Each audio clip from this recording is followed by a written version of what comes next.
isang panibagong regulasyon na naman po ang inilabas ng Kaharian dito sa Saudi Arabia.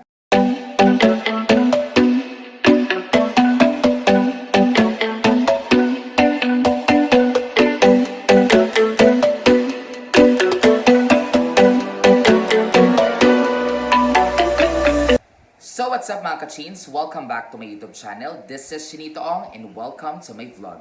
And so for today's vlog mga ka-chains, isang panibagong regulasyon na naman po ang inilabas ng Kaharian dito sa Saudi Arabia. So ang sabi dito, regulasyon sa KSA para limitahan ang pagtitipon at ang mga parusa sa mga lumalabag nito. Ngayong araw inaprubahan ng Ministry of Interior ng Kaharian ng Saudi Arabia ang regulasyon para limitahan ang pagtitipon.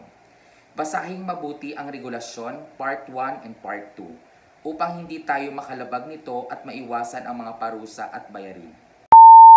Interior Minister approves regulation to limit gatherings and classifies violations and penalties.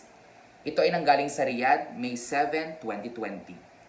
An official source of the Ministry of Interior has stated that in addition to what was previously announced on 12 Ramadan 1441 AH regarding the provisions and penalties against violators of the preventive measures being taken to combat the pandemic, and according to the second paragraph of the Royal Order number A584 dated on 6/9/1441 AH, the Minister of the Interior approved a regulation to limit gatherings that contributes to the spread of and transmission of the pandemic according to the following text.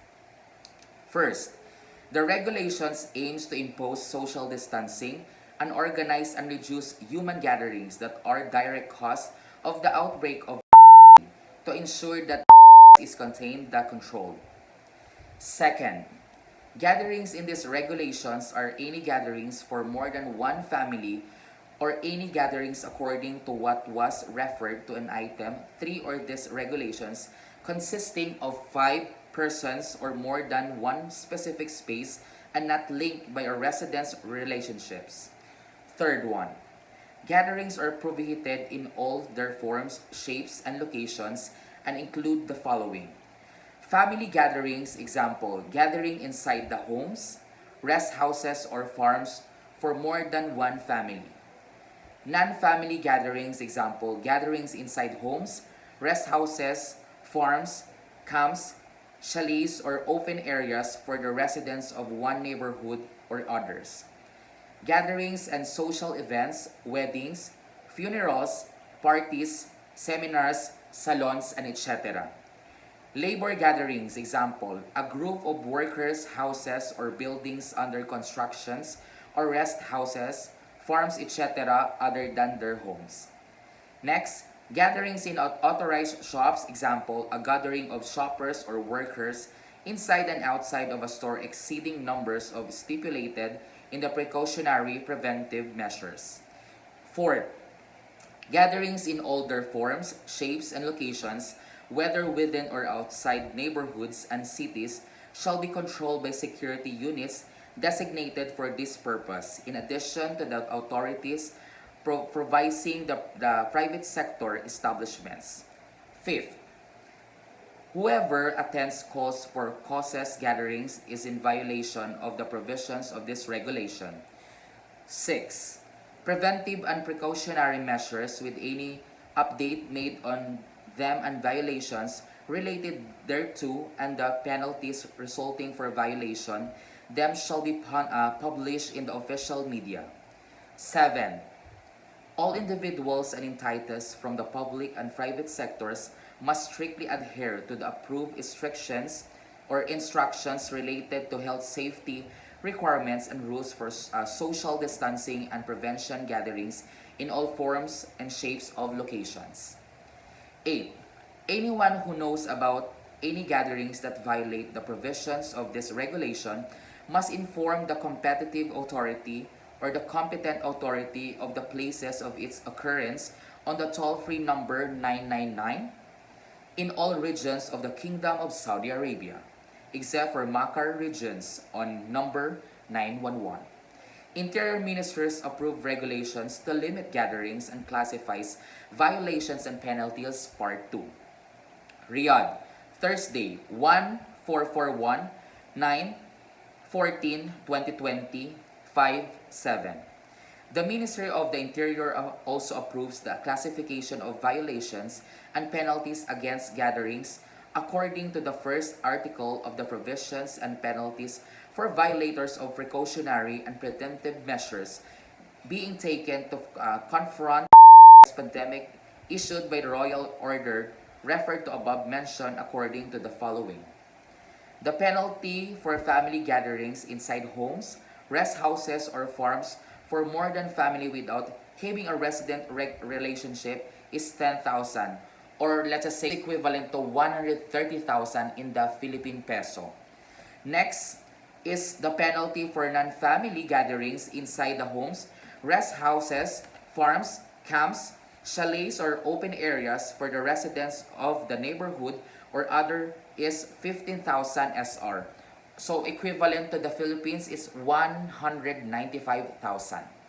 Next, the third one, the penalty for gatherings in weddings, funerals, parties, seminars, salons, etc. is 30,000 SR or equivalent to 390,000 pesos. The fourth one, the penalty for any gathering of workers within houses or buildings under constructions or more houses or farms, etc.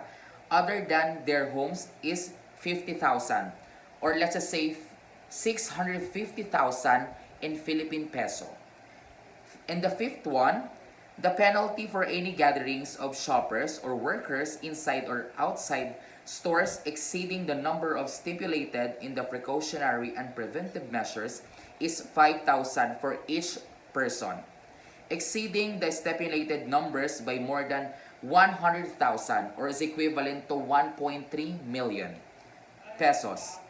Repeating any of the violations referred to the paragraph 1 to 5 for the first time, doubling the penalty imposed the first time with the closure of the private sector facilities for a period of 3 months.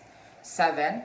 Repeating of any of the violations referred to the paragraph 1 to 5 for the second time. A. Doubling the penalty imposed for the second time on private sectors, establishments with a closure for a period of 6 months. B. Referring the violators to the public prosecution. The source also indicated that attending, calling for, or causing any gatherings specified in paragraphs 1 to 5 shall be subject to a penalty of 5,000, and repeating from them for the first time will result in doubling the amount of 10,000 SR. And if it is repeated for the second time, the violator will be referred to the public prosecution. The source also indicated that the regulation aims to impose social distancing and organize and reduce human gatherings that are direct cause of the outbreak of pandemic to ensure is contained and controlled, stressing the importance of adherence of the individual and entities from the public and private sectors to the approved instructions related to the requirements of health safety rules for social distancing and prevention of gatherings in all their forms, shapes, and locations. So that is all the information that was given by this one reliable source, which is PATNUBAY Online and Saudi Gazette. So this is gonna be the perfect time for us to think what we are going to do. So as always na ginagawa natin for me as a OFW or as a Filipino community here in Jeddah, Saudi Arabia. But specifically that said that regulation that was implemented here in Saudi Arabia in order for them to avoid the spread of this kind of pandemic that we face nowadays. So ganun na lang kaimportante talaga sa atin na sumunod sa mga rules and regulations dito sa Saudi Arabia. Kasi una-una, ito talaga yung pinaka dapat natin na pangalagaan at ingatan. Kasi una-una, napakalaki ng penalty, which is saan natin kukunin yon. Kasi may mga OFW tayo na aminin natin sa hindi, we are open in our, let's just say, our country in the Philippines are open when it comes to the social gatherings. But unfortunately, for this kind of situation, we need to do such things na para at least we were going to stop this kind of problem. So, we are the solution for the problem that we face nowadays. So, kailangan talaga nating gawin yung mga bagay na makakatulong para sa atin at para din sa ibang tao. And then especially is sumunod tayo dun sa regulation or dun sa batas na kanilang ginagawa just for the sake na maayos na at bumalik na sa normal itong ating ikinakaharap sa ngayon at makapagtrabaho na tayo or makabalik na tayo sa ating trabaho at matulungan na natin ang ating family sa Pilipinas because napakadami na talagang naapektuhan at ang dami na talagang mga bagay na minsan iniisip natin na akala natin is makakabuti para sa atin or makakabuti sa ibang tao pero syempre in terms for regulations they're very strict here in Jeddah or here in Saudi Arabia talaga to implement. So, better talaga to follow the instruction, to follow the guidelines, or to follow those implementation that was given by the government. Para at least to give the government, they give that kind of amount or that big amount for the penalty in order for the expat and also the Saudi locals in order to follow. Kasi napaka-importante talaga nun sa ngayon na mag-follow tayo sa mga rules and regulations or dun sa batas. Kasi unang-una, tayo lang din naman yung magbe-benefit doon. At the same time, hindi naman natin kagustuhan na ito, na mangyari to. So, better to follow talaga in order to stop that kind of pandemic crisis that we face nowadays. So, yun lang mga Kachin fanatics. We are almost done to give you the new regulation na ilabas ng Kaharian dito sa Saudi Arabia. So, kung bago ka lang sa channel na to, please don't forget to subscribe and click the bell button at para updated ka sa lahat ng mga videos ni upload ko. So mga Kachin fanatics, this is Shinito Ong signing off.